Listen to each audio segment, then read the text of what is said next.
नमस्कार दोस्तों, मैं हूं अर्चना प्रजापति एडवोकेट। हमारे channel AP legal information in Hindi में आपका स्वागत है। दोस्तों, आज हम बहुत इंपॉर्टेंट टॉपिक लेकर आए हैं। हमारी वीडियो पर अंत तक बने रहिएगा और नए हैं तो आप like share subscribe all button click कर लीजिएगा, क्योंकि ऐसे ही जानकारी भरा वीडियो हमारे चैनल के माध्यम से आप तक पहुँचता रहता है। हमारे चैनल का मकसद है कि आपको जागरूक होने के लिए चैनल बनाया गया है। थोड़ा सा आप अपने अधिकार के बारे में जानें, समाज में क्या हो रहा है इसके बारे में जानें। हमारे चैनल का मकसद यही है कि थोड़ा सा सामाजिक तौर तरीके से भी कार्य आपके ऊपर हो जाए और आप उसको समझ पाएँ। आपका भी दायित्व बनता है। अगर वीडियो अच्छी लगती है तो अपने लोगों में शेयर करना मत भूलिए। कमेंट बॉक्स में ज़रूर बताइए कि आपको यह वीडियो कैसा लगा। चलिए, आज रोचक तथ्य जो हम लेकर आए हैं वो बहुत ही इम्पॉर्टेंट है। पति के ऊपर से आज होने वाला है। एक पत्नी को अगर अकारण आप मारते पीटते हैं या छोड़ते हैं तो वह किस किस धारा में आपको जेल भेजवा सकती है, कौन कौन से सेक्शन आपके ऊपर लगवा सकती है। तो पत्नी के, अगर आपके भी घर में पत्नी है, आप अपनी पत्नी को अकारण से मायके भेज देते हैं, मारते हैं पीटते हैं या अतिरिक्त दहेज की मांग करते हैं, अपने साथ साथ अपने परिवार को भी इन्वॉल्व करते हैं, भाई बहन माता पिता जो भी आपके रिलेटिव हैं, अगर एक पत्नी को प्रताड़ित करते हैं, नीचा दिखाते हैं, तो वो पत्नी आपके ऊपर कौन कौन सा केस लगा सकती है।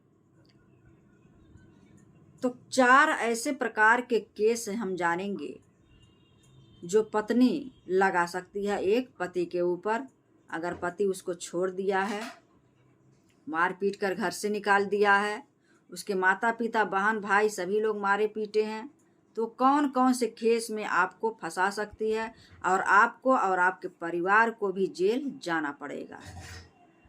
आइए जानते हैं। सबसे पहली बात, अगर आप अपने पत्नी को मारते हैं या अभी नई नई शादियां हुई है, ससुराल गई है लड़की, उसके बाद से दहेज की मांग करने लगते हैं, उसके साथ क्रूरल्टी करने लगते हैं, पूरा परिवार मिलकर अतिरिक्त दहेज की मांग करते हैं और उसको, दहेज के लोभियों का तो बहुत चल रहा है, वो जला भी दे रहे हैं, मार भी दे रहे हैं, लेकिन ऐसा नहीं करना है। अगर आप ऐसा करते हैं तो आपकी पत्नी को पूरा अधिकार यहाँ मिल जाता है। वह थाने में आकर आपके ऊपर एफआईआर दर्ज करवाएगी। किसमें?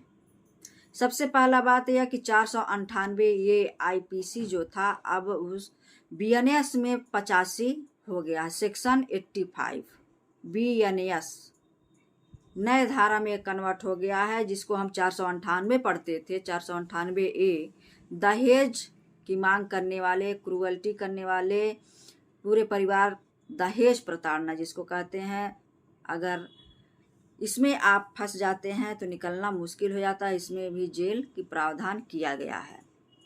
पहली बात तो ये हो गया। अगर आप अतिरिक्त दहेज की मांग करेंगे अपनी पत्नी से तो इसमें 498 में आपको ले जाएगी, यानी बीएनएस की धारा 85 जो अब हो गया है।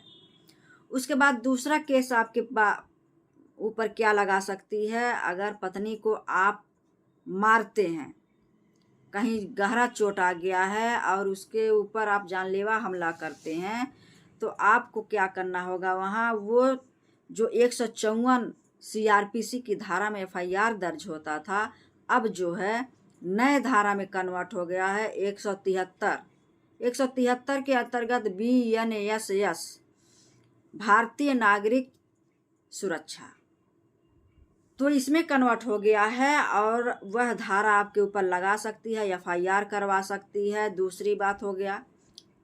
तीसरी बात यह हो गया कि अगर पति अकारण अपने पत्नी को मारता है, पीटता है और घर से निकालता है, दहेज की मांग करता है उसके रिश्तेदारों द्वारा और उसके द्वारा, तो तीसरा वो केस क्या कर सकती है आपके ऊपर, आइए जानते हैं। तीसरा केस यह है कि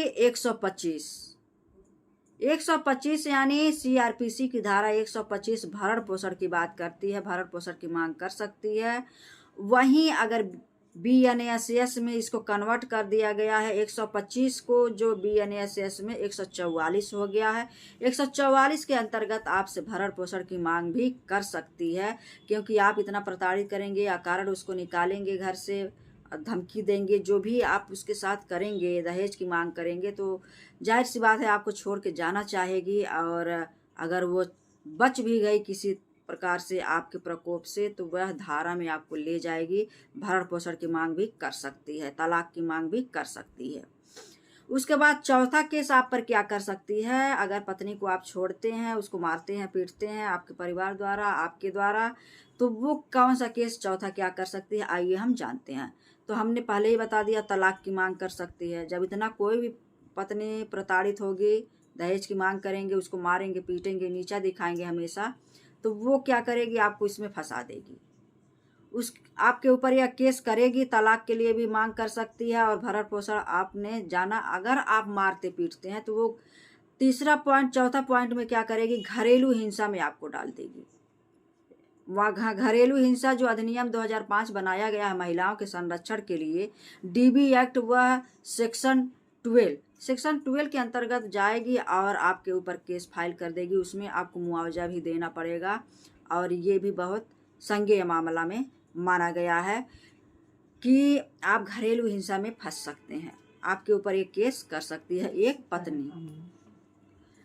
उसके बाद से आप अगर नहीं मानते हैं, 4 केस आप पर करेगी ही करेगी। एक पत्नी को अगर आप परेशान कर दिए तो 4 केस निश्चित रूप से करेगी।